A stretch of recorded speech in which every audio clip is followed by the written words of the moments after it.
সেদিন 3:30টার সময় কর্তা অফিস থেকে বেরিয়ে যাওয়ার পর আমি আর অফিসে থাকিনি। আমি বেরিয়ে যাই এবং বাড়িতে চলে আসি। হেনা তখন কোথায় ছিল?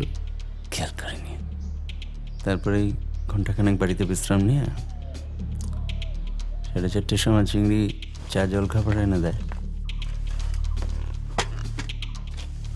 তারপর সেগুলো খেয়ে ওই 5টা নাগাদ একটু বাজারে যাই, ছোটোখাটো কিছু কেনাকাটা করতে আর কি, দাড়ি কামড়ার জিনিসপত্র এসব।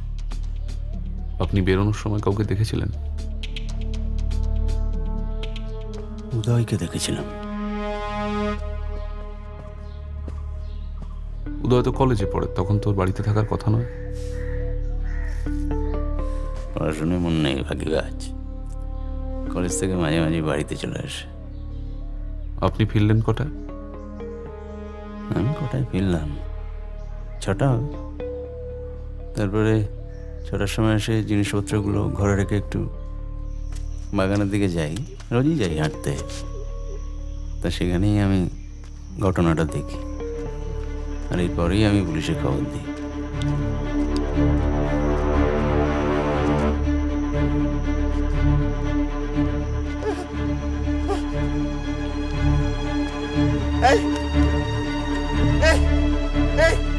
কে কোথায় আছো?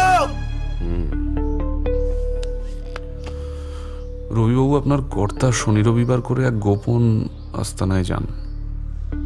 আপনি সত্যিই তার ঠিকানা জানেন না? না। সেখানে যে টেলিফোন আছে তার নাম্বার আপনি জানেন না, মানে সত্যিই জানেন না? সত্যি আমি জানি না, সেই জন্যই আমি অন্য ফোন নাম্বারে ফোন করে খবরটা দিই। মুকেশবাবু আমাকে বিশ্বাস করতে পারেন, কর্তা এই সম্পর্কে আমাকে কিচ্ছু জানাননি। আপনি নিজে জানার চেষ্টা করেননি কখনো? দেখুন, আমি মাইনে করা চাকর, আমার ওসব কথা ভেবে লাভ কি?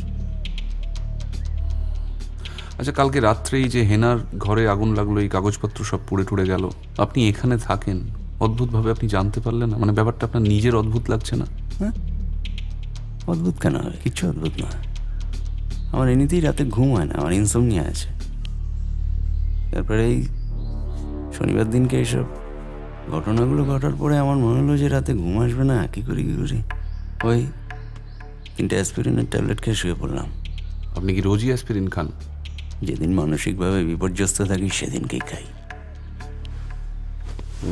বিপর্যস্ত?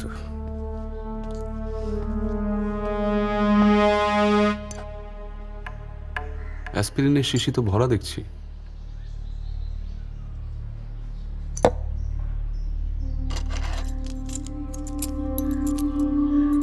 এগুলো কিসের চাবি? অফিসের সমস্ত দেরাজ আলমারির চাবি আমার কাছে থাকে।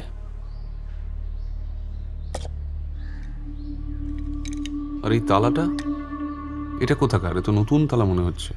হ্যাঁ, আমার ঘরের দরজার জন্য কিনেছি।